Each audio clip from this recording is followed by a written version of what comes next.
Good morning. Our first speakers are Rachel and Jenny, who will be discussing the utility of simulation video games in therapy.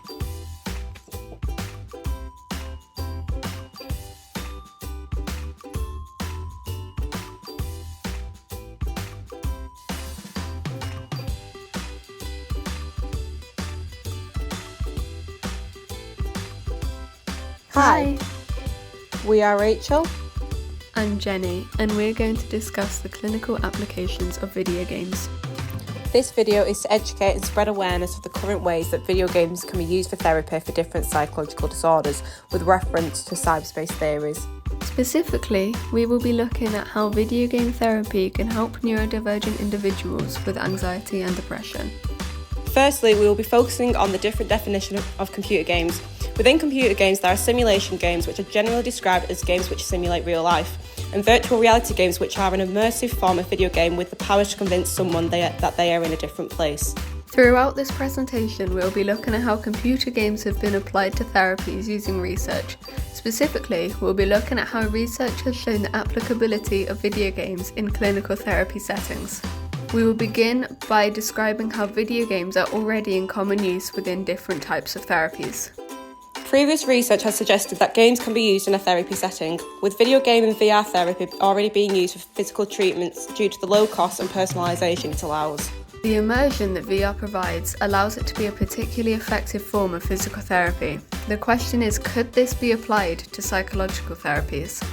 Research demonstrates that there is a need for game-based interventions for neurodivergent individuals, considering that traditional CBT is not as effective for people with neurodivergencies, and video games have been demonstrated to improve mental illness symptoms. Such findings are especially important considering that 97% of children with autism spectrum disorder already have video games as a part of their everyday life. Video game interventions provide an alternative source of treatment for adolescents with anxiety and depression disorders due to the building of effective communication methods and cognitive training. This is especially useful for neurodivergent individuals. This type of intervention is important as there is a high comorbidity with autism and ADHD and mental health issues such as anxiety and depression. However, there is some controversy as to whether video games make people violent or contribute to developing mental health problems, but research emphasises that this is not the case. In fact, serious gaming interventions can reduce negative mental health symptoms along with effectively assessing anxiety and depression symptoms.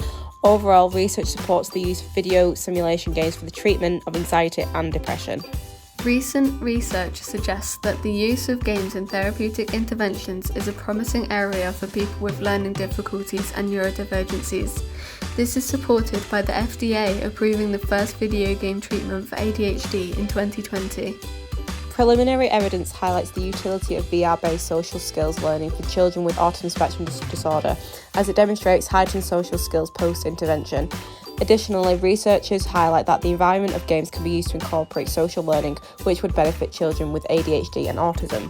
One explanation for this could be the influence of avatars. For example, giving autistic children avatars they relate to has been shown to improve their social and communication skills, as this creates a highly immersive environment.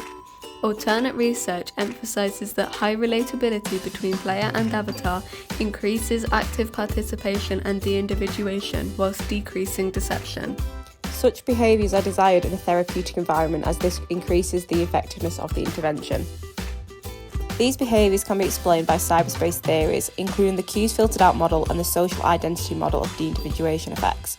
Traditionally, both theories explain how the anonymous environment of cyberspace increases de-individualised and deviant behaviour due to lack of social cues and the reduced sense of one's personal identity from an increase in one's social identity. However, the previously mentioned research suggests that in a game environment, the de-individuation effects of visual anonymity and computer-mediated communication using relatable avatars would be useful in therapeutic interventions. Avatars are one aspect of video games that make them suited for therapy, but the immersion in the game is equally important. The flow of a game has a positive relationship to learning and engagement, which is important within therapy. It can also be measured in real time by the therapist, allowing the specific needs of the client to be catered to when needed. This is particularly good for neurodivergent individuals who partake in this form of therapy. Furthermore, the flow that a video game has is paramount in tailoring therapies to children's needs, particularly children with neurodivergences. Despite these promising research findings, literature does critique the applicability of game-based therapies for neurodivergent individuals. For instance, such people may feel their creativity is limited, which could restrict their improvement. One study found no significant effects between game-based interventions and social-emotional skill maintenance in individuals with ASD.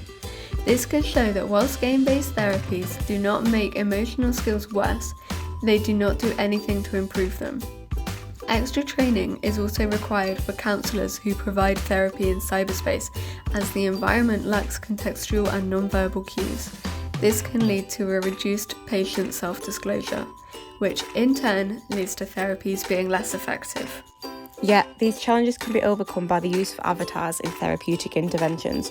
For instance, an individual can explore their creativity by altering their avatar's clothes, whilst previously mentioned research suggests that relatable avatars would increase self-disclosure due to reducing rates of deception, along with improving social communication skills by overcoming motor neuron dysfunction present in individuals with autism spectrum disorder. Moreover, during the COVID-19 pandemic, online simulation games were found to reduce feelings of stress, anxiety and depression in adults. However, in children, these same games were found to increase the development of game addiction disorders. This could be concerning when most research supporting the usefulness of game-based interventions for neurodivergent people are designed for children. With regards to mental illnesses, literature emphasises the usefulness of simulation games for treating anxiety and depression. It has been found that cyberspace can act as an empathy machine that can provide support for people as well as elicit positive emotions whilst reducing negative ones. A big positive of VR therapies is that they can be conducted both from home and within the therapy office environment. Games like this do currently exist, notably Rethink and Pegasus VR. Such games have been proven to have positive effects in reducing negative biological reactivity of anxious youths and increasing social skills. Although the Pegasus VR was only found to be equally as effective as traditional social anxiety disorder interventions, research argues that it is a feasible and effective treatment due to overcoming the challenges of the current traditional therapies. These challenges include the time delay between needing and receiving therapy. Game-based interventions allow for therapy to be available at all times when needed by the individual.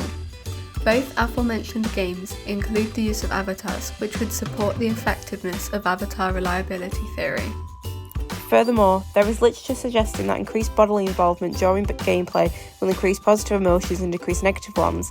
This could explain why the Pegasus VR therapy was so effective, whilst highlighting how future simulation VR games should apply such findings to be effective in a therapy setting with neurodivergent people and people with anxiety and depression.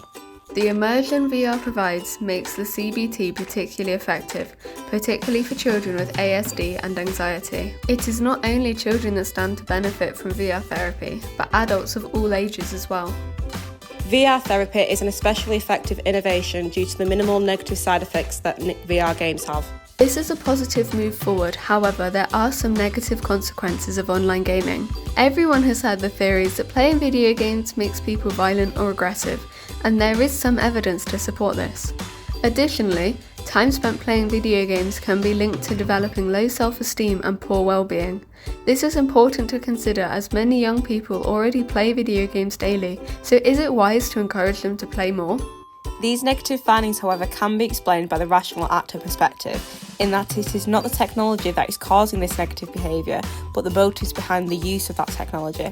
Literature also supports this idea, as if individuals choose to use the games for positive motives, such as establishing social relationships with harmonious passion, this will produce positive effects, including increased well-being and decreased loneliness. Therefore, choosing to use a video game in therapy should result in psychological improvement due to the positive therapeutic motivations of such users.